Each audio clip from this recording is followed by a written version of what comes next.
Hey folks, I want to talk to you really quick today about contentment. You know the word, you might even dislike the word because of the connotations that come with it. Contentment, though, it's a conversation that's come up in my life over and over recently. People just being able to identify, myself being able to identify that a need for something isn't actually what's driving maybe my desire for it, but rather this inherent discontentment, temptation that comes up from within me. A friend of mine recently bought a boat, and when he was showing it to me, he said the trouble with buying a boat is I already know what my next one will be like, the bigger one, right? The different one. And so he's already fighting in his new boat discontentment with it.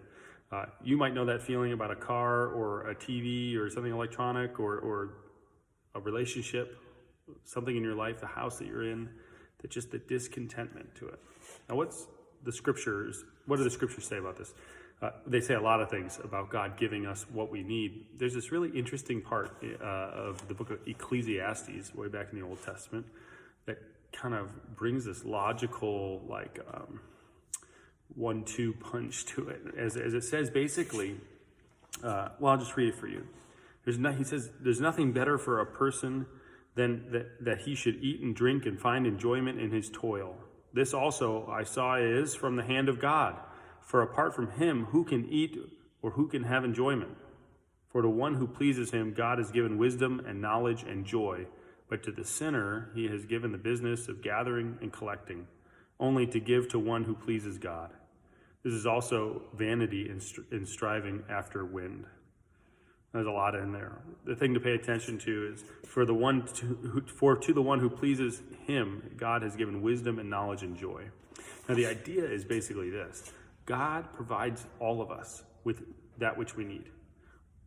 The food that we eat, the house that we live in, the cars that we drive, the stuff that we have is all a gift from God.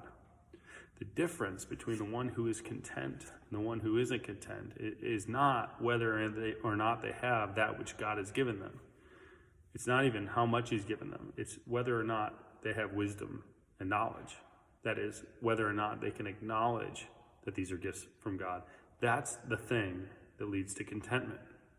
It's not something where you can say, as soon as I get that thing, then I'll just be content. It won't happen as long as that's the mentality.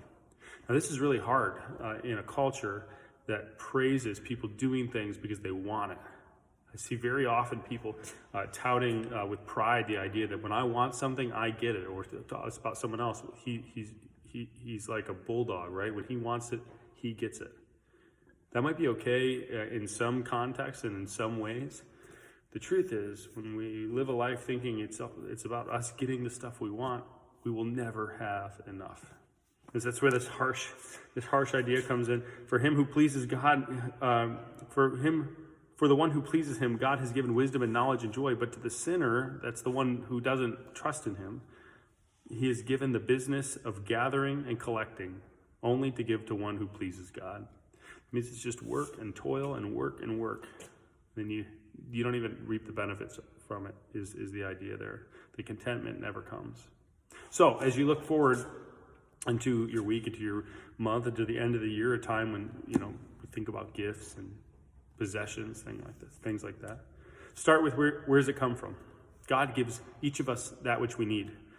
It's just the knowledge and the wisdom to acknowledge that. That's the thing that leads us to contentment. And I pray that you'll be able to find some contentment. That's the thing I'm praying for personally for myself. And we can see the great gifts that we have and know that they are gifts from God and that we can be content with them.